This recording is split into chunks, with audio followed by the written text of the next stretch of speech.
Okay, in the absence of our chairman, who is recovering quite well, we hope, and he's gonna continue to do that so that we'll have his smiling face when we come to January. We have our, I guess, call the meeting to order, and we have our consent agenda that was sent to everyone. Are there any questions on that? I'm gonna just point out one factor in the financials.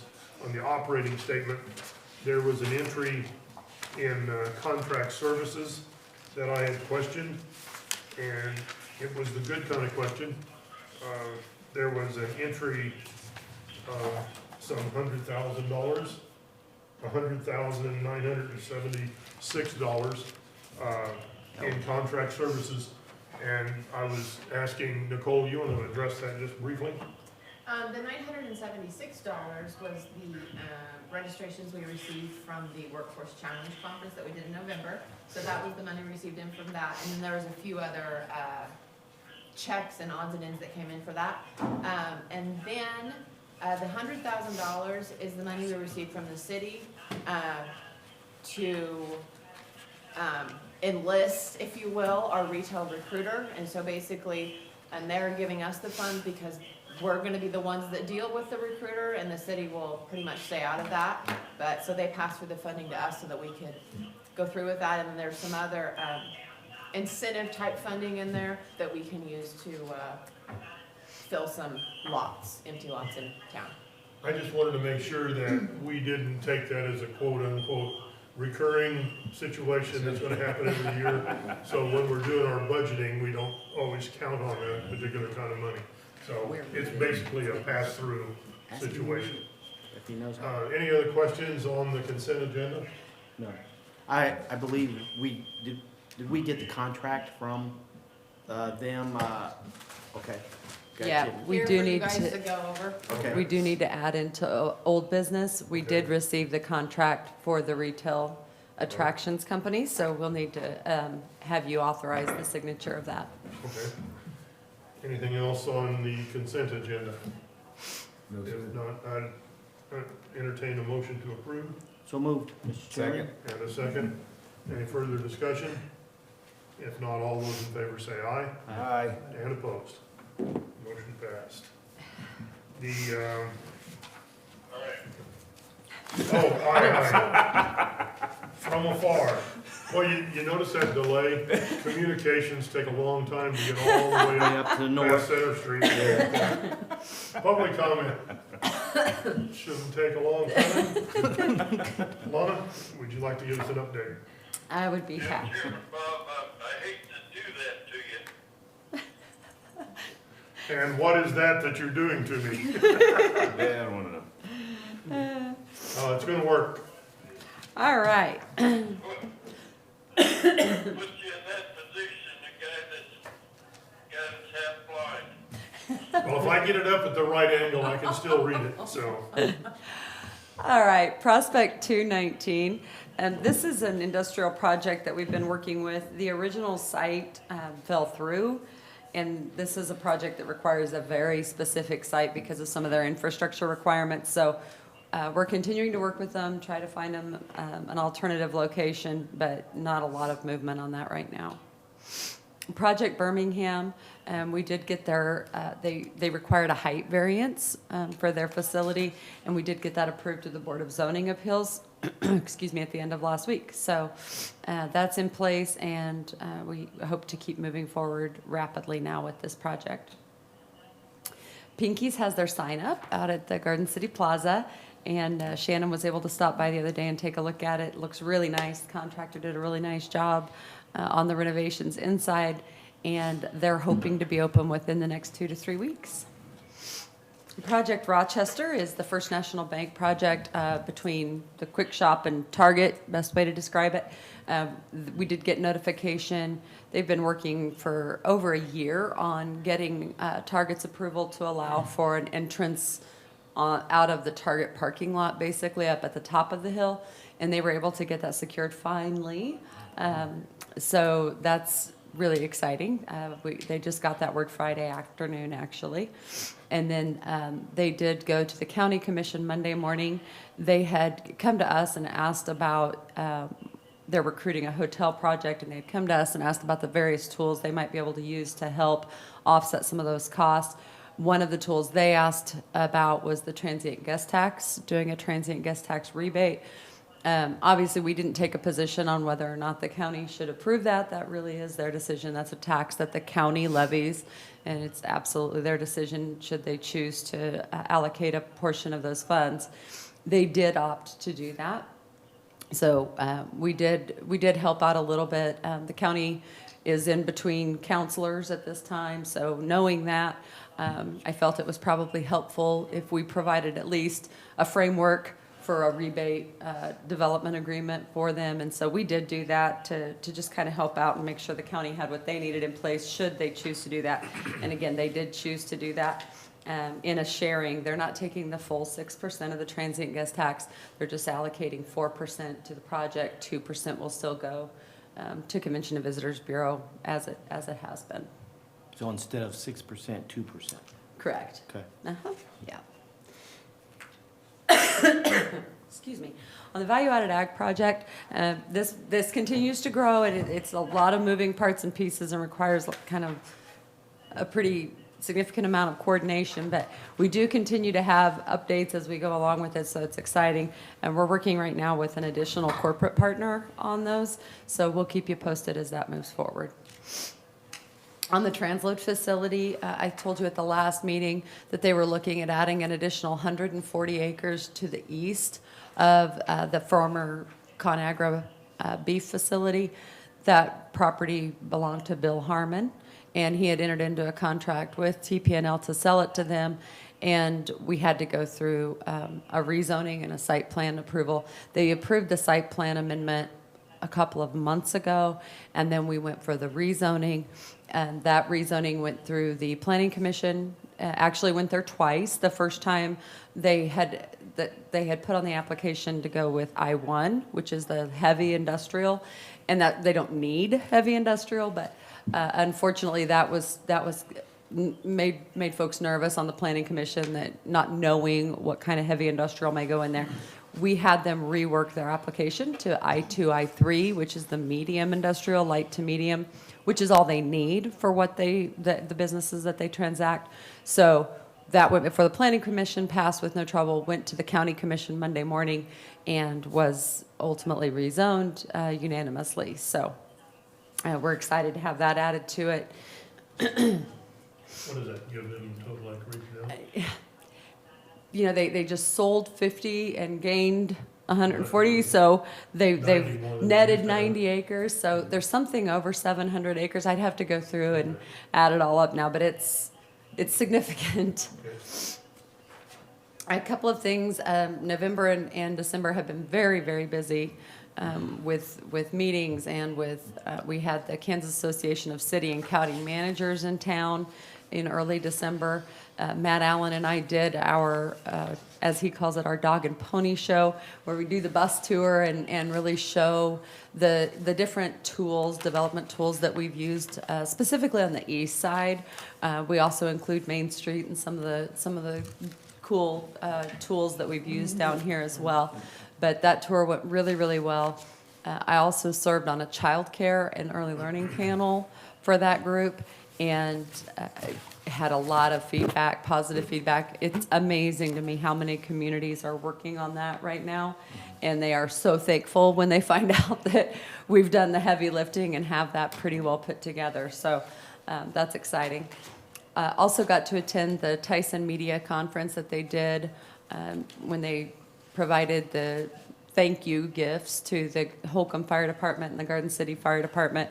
Very cool. It was really nice. The heads of the beef division were down from South Sioux City, and they were just so appreciative of everything the community has done for Tyson. And I think, again, this community needs to be really proud of how they rallied and really came behind Tyson. It meant a lot. I think more than anybody understands, it meant to that company. And we're excited as we move forward. Things are back up to nearly full production at the plant. and employees are doing great. Everybody feels really good about it, so. I seen about 20 trucks lined up to unload beef. It's Last night, yesterday on the way to Leota. It's fun so to see it back in Yeah. production. Parking lot's full. so You it was bet. fun. And then I was asked by John Dahl to do his radio show. He does a radio show on KIUL. And so I went and recorded that yesterday for the December 27th airing. And another thing that we're working on right now in the office, Dwayne Roth, who's been very, very involved in water conservation and efforts with the agricultural community to really ensure that we're using our water resources to the best of our abilities. He's been really involved with a group of industry, agricultural, and municipal leaders on ways we can all work together to reduce our usage of water and still create great economic productivity. So he asked if we would put together a quick video just talking about how water and our ability to get to the water through our modern irrigation techniques has allowed us to create the value-added programs that we have, including feed yards, meat processing facilities, those types of things, and how those equate to human opportunities within our community. So I'm really excited about it. We're working on it. The city has graciously offered to assist us with putting that video together. And so we're hopeful that we'll have it done. They would like to show it when they have the water conference out here in January. So hopefully we'll get it all put together, and I think it's going to be a very impactful video. So we'll keep you posted on that. And January so far, we have this afternoon, I'm attending the Association of General Contractors of Kansas Workforce Summit. They do a program called Build Up Kansas, which is very similar to the program that we've been putting together with Garden City Community College on behalf of the Builders Association.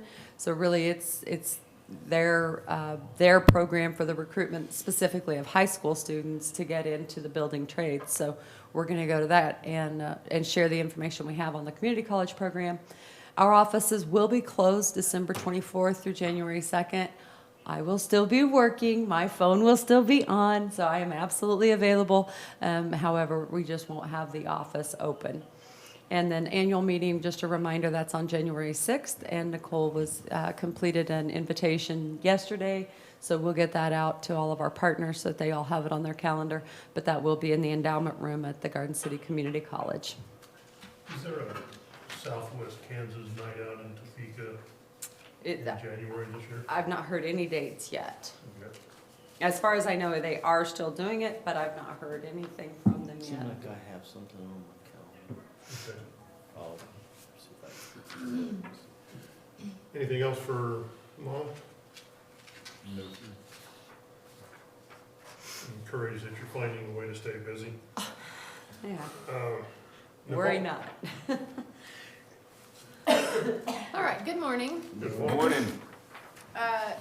Just a little aside, that last week we were supposed to have the Flat Mountain beer tasting class, and it ended up getting rescheduled. We're going to reschedule it for the end of January. There was just too many events planned on Thursday that conflicted with the event, so we chose to wait until after Christmas to maybe beef up attendance a little bit. We had people that were interested in attending, but just because of other obligations couldn't go. So, and in that same topic, yesterday I went out to the college and we went through a lot of topics on what they want to offer as far as non-credit classes for the 2020 semester, spring and fall. So we kind of went through a topic there and got some marketing together so that people know this is what we're planning to do. For January, they'll have a woodworking class that they'll be presenting, and then they're looking at offering monthly forklift training. So we need to get that out to employers that they know. I think they're looking at like the second Fridays. They're just going to have a standing forklift certification class that you can go through. The college did get a new forklift, so that's exciting. It makes it better, easier to teach if you know. Yeah, easier to teach if y'all wanna work somewhere. Right. Also, last week we met with the Builders Association board at the request of the community college. to update them on where the college is at with their construction trades program. They have kind of put it on a fast track, and they are hoping for approval in March of 2020 from KBOR. So we will be able to offer construction trades classes in fall of 2020 at the community college, as well as at Holcomb and Garden City High School. So they are doing this in a partnership effort. They are going to share a teacher, and all of the classes right now will be dual credit classes. So they will be working towards some type of certification. That was huge. We spent a lot of time this summer working through that curriculum with the builders, and to be able to take that to the college and have them act so quickly was great. We also continue to work on the Perkins 5 funding. We are almost done. I will be glad when that's over. But the report is due February 1st, and we have one more section to narrate, and then we will be sending it off. So, Is there, in the Builders Association classes, is there a Perkins category for it? yes, it Okay, will it be already Perkins exists. funded. Okay. Yes, yes. There are, I think, 5 or 6 other community colleges in the state that offer some form of construction trades program. So, in the sense of cooperation, we robbed their program, Sure. basically. Well, it makes sense. No need to reinvent the wheel on that. So, they're going to kind of 3 or 4 classes, I think, is what they're initially offering, with the hopes of building on that as they get more feedback from the community on what is actually needed. And they would also be willing to offer specialty type courses in HVAC and sheet metal and the electrician part of it. Also the finish carpentry. If we have somebody that wants to come in and really get better on the finish side of things, they would love to offer those types of one-off classes. So starting small right now, but we're hopefully building to a full-on, full-scale program. And that's in the fall of 2020? Yes. Okay. Also last week, Workforce Connection was asked to do the Rotary presentation. So I went and they asked that we present specifically on the special populations group, which is the group that deals mostly with anyone that has a barrier to employment. So we went and I talked about the special populations group and all the things that they do. And we actually ended up, I think, finding a permanent home for the community college or community closet out of the Rotary presentation. So that was good. I need to meet with Pam at the library, but she has graciously offered up space to house the community closet, because they're already dealing with a lot of those same people, as she has offered up the library's computers for those to come in and do job applications and whatnot. So she's been working very closely with Kansas Works and Workforce One to help them alleviate some of their demand on that. So she said it kind of just makes sense that we would have the community closet there as well. So hopefully it will have a permanent home in the new year. Very good. And then as far as youth development goes, we had the career fair earlier this month. It went very, very well. We had 47 career employer participants, almost 500 freshmen that went through. The feedback we got from employers was really good. The students were engaged and asking questions, and I think we've finally got to that point where we're in our 34th year of doing this, so I think maybe we figured it out, and we figured out how to connect with the kids. And we had employers there, and they had great booths, and they were flashy, and they were giving things away, and the kids loved it. So I think finally we got that figured out. And Steve, the talks were great too. Steve was one of the presenters, and he talked to the kids for about 5 minutes about his journey to his career and the classes that they might want to take if that's what they're choosing. So all in all, I think it was pretty good. Very good. Awesome. Anything else for Nicole? That's it. All right. I think then we are ready for Mr. Shannon. So with the career fair, you put together like a video for the booths to like how to set up a good one. Yes. And I think that might have made a big difference Yes, I think so. on having good, engaging booths for those people that were there. Good morning. Good morning. Shannon. I do not have a social media report for this month because we're not the way it polls today, it's 28 days, and we're not 28 days past when I gave that last one. Are there 2 different handouts there? There's one handout and I made 8 copies, so. Okay. But I will say, like, if I just look at the post from yesterday, we're at a reach of 8,000, more than 8,000. If you look at the last 4 posts that go to the 13th, we're at 30,000 reach. So the numbers will probably be there again, like we normally see from that. What I have here is just a couple of charts I've been working on for some different things. This first one is just a chart of the GDP by county for 2018. And you can definitely see where the different economic bases are. You can see the Kansas City region, the Wichita region, the Manhattan, Potawatomi, Riley, Gary kind of region. And then we have our Southwest region, which is headed up by us. Those colors are in dollars. I will say that Finney County just was right at $2 billion. I mean, we're the lowest dark blue that there is possible, but we're barely at that thing. So I got to this chart by actually doing the one before this, or the next one. And this is actually the data that we just got in that I was looking at when I made this. And in this chart here is the change in GDP from 2012 to 2018.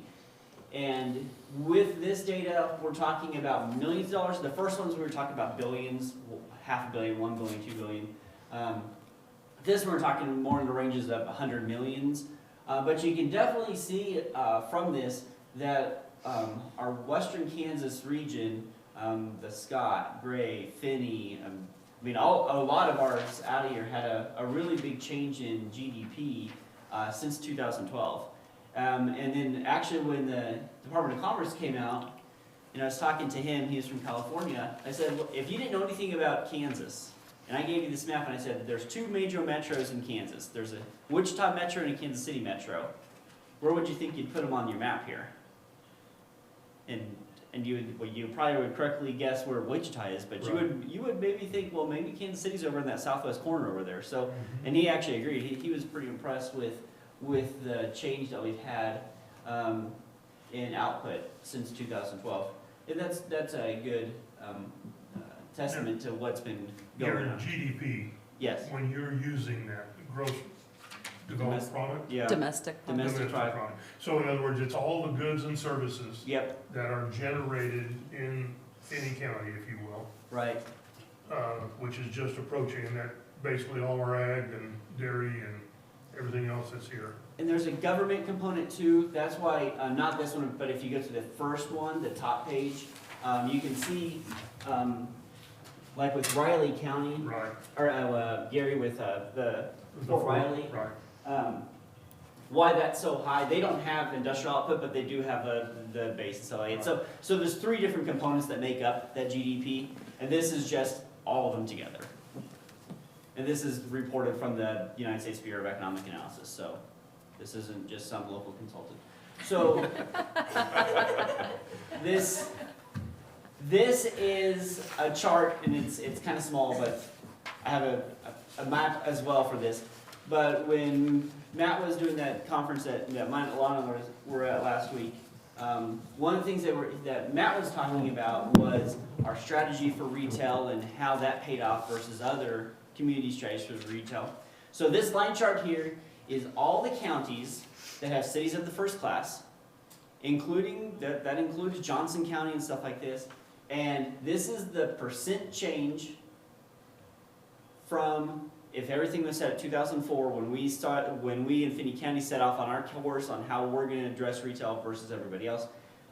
You can see how we have this. And so when I say percent change, everything starts at 100% right here, and then you can see how all the different counties go. And this 2019 is a projected figure. I had the data for the first part of the first half of the year and extrapolated out. I looked at our figure and it was pretty close to what our actual figure is going to be. So I figured it's pretty safe to say that's about what it looks like. But we can see that our retail sales growth, out of all those other counties that have cities of the first class, we are doing well most of the time and very well at the end here. Would it be possible to put a quote-unquote name on those top 4 at the Yeah. right?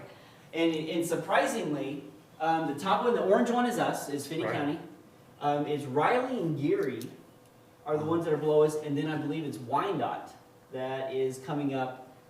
This one that kind of comes up at the end here is Wyandotte. And yeah, I mean, this is kind of was made just when this chart was made, it was just kind of to highlight Finney County and not really point out other counties. Well, but I think it would be Right. meaningful to know, Yes. quote unquote, the people who came closest. Right, and then so the next page is this is the same thing, but it is all of the counties.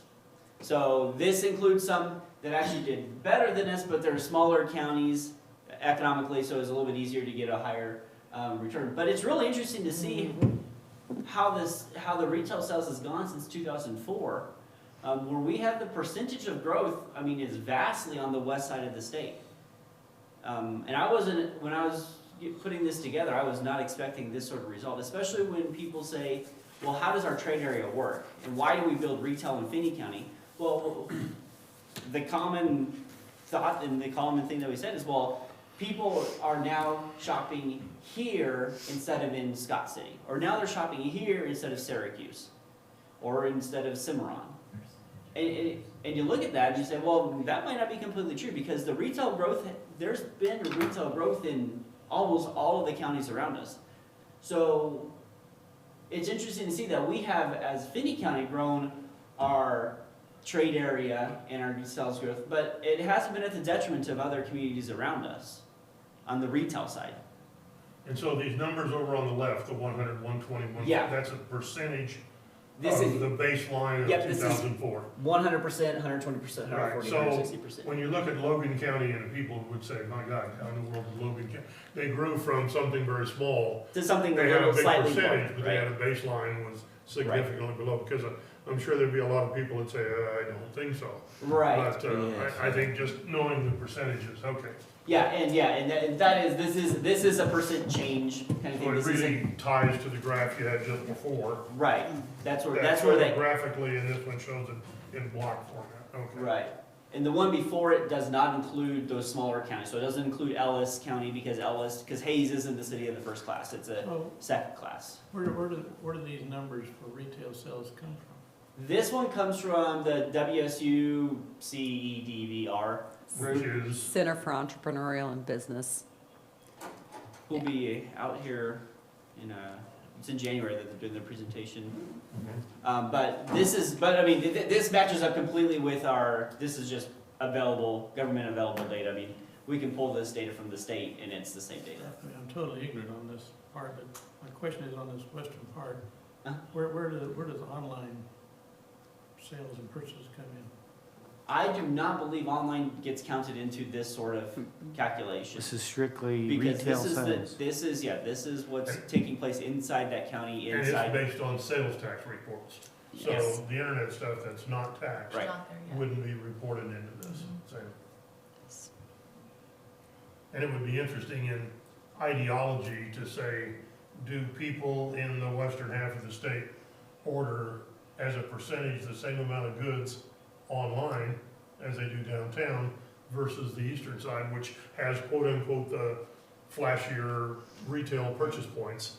And if you look at what people say for retail and online shopping in rural areas, they had insinuated that retail would be hurt even more in rural areas because the internet can provide all those services that they don't have. Right. But we've That's why not this seen is a really interesting math to me, because when I started doing this, I was like, this is interesting because it's not what I was expecting at all. I was expecting to see basically like the GDP, where you have the centers of growth and around the metros and us doing okay out here. But I don't know. It's amazing, because you're showing up some counties that, are basically dying, quote unquote, in Oakley. every other, well, even out here in Syracuse, yeah. Yeah. So, And At the again, same time- overall, I mean, we have growth across the whole state, besides southwest, Elkhart, what's it? Same time, Morton County. Warren County. Yeah. Besides that, we have growth across the whole state. So it's not like Wyandotte, Finney County, or Cedric isn't growing their retail base. It's just out here, we're growing it at a faster rate. I'm sorry, Sam? Well, sorry to interrupt, but it's kind of confusing a little bit where you got these ones in red, but on the other places they show up in strong blue. Yeah, so could you switch back just for a second? The ones that have the red here, this is change. So this one is overall in GDP, so like in Geary here, they actually had a change. They still have a big number, but that was actually lower than it was in 2012. And this is adjusted to 2012 dollars. So it's inflated, adjusted, the number from 2018 and 2012 on the same dollar.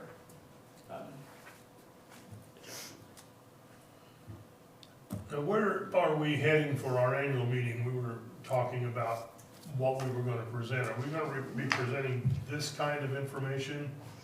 It's going to be, I think, a really nice combination of, we always report on trends and, excuse me, statistics related to the performance of those measures that truly correlate to our activities at economic development. So there will absolutely be that piece of it where we kind of combine a lot of this data that Shannon's been able to create over the past year and compile that together so that everybody has a really good idea of the picture of where we've come from. And then one of the other things that I think we want to do for the annual meeting is kind of an anatomy of a project, for lack of a better way to say it. But I think that's one of the things that people are always the most curious about is just how does a project come together, especially a large project. What does that look like and what are the moving parts and pieces? So we'll be able to do a really in-depth analysis of a recent project when we get to the annual meeting. So I think it'll be a really nice understanding, again, of how all the pieces work together, why it's so important that our city, county, community college are all on the same page when we go to work with a project. So that's where we're at. Anything else for Shannon? Nope. Good. I think it's really interesting to start putting new and different information together to help explain Yeah. what is actually going on What's around us. impacted this? And to show the impact of the job. And I think periodically when we do our dog and pony shows for the city and the county and the city of Holcomb, the college, to be able to show the impact of when a project goes in, and when a project's gonna be a 200 million or 400 million, obviously that's not gonna be the number that goes on the tax base, because there's a lot of equipment and stuff like that that doesn't become taxable. But the real additional value added, I think, is something would be really interesting to show maybe in this last 10 years, what has happened to the business valuation that unfortunately a lot of the counties around us have seen oil and gas go down significantly, and it's greatly hampered them. But through the efforts of Lana, Nicole, Shannon, they've been able to keep that coming on the other side, and we have filled our hole with other kind of valuation. And I think we need to every once in a while remind people that that's what we're doing. Agreed. And I think even the other thing is, people often hit you with tax, abatements and stuff like that, that the tax, even though there is an abatement for a period of time, the value of the money that is coming into the system is greater than it would have been if nothing happened. And I think that's what we need to reaffirm every once in a while. Okay, I think that gets it. Thank you, Sharon. Thank you. Any new business that need to come before the group? No, sir. Okay, in our old business, you talked about the contract that is being offered from the retail consultant. Yes, so. Can you give an overview of it, please? I can. We, as you know, you authorized us to, number one, ask the city for the $100,000 that we really felt we needed in order to fill some of the infill areas for retail. And after that was approved, then you gave us the authority to go out and find a good consultant to work with. We were able to secure a gentleman named Ricky Hayes with Retail Attractions in Owasso, Oklahoma. We have talked to numerous clients of his and folks who have worked with him. He's had great success, and I think we were the most excited because he was so excited about our market. He knew our market, understood our market very well before we even started our discussions with him. We were a market that he was very well aware of, and that he, in his words, was very underserved. He said, you know, with the things that we have going on here and some of the existing retail we have, there are just huge opportunities for additional retail and restaurant recruitment. So we were very excited by that.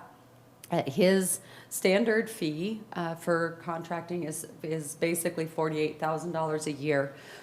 We kind of stepped back from that, negotiated a little bit, showed him all of the work that we'd already done as an office, you know, the data collection that Shannon's already put together on retail, and the way that we've parceled up the community into the different areas, retail corridors and so forth.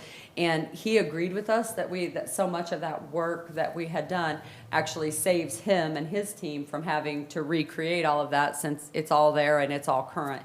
So we were able to negotiate the contract down from $48,000 to $38,400, which we felt really good about.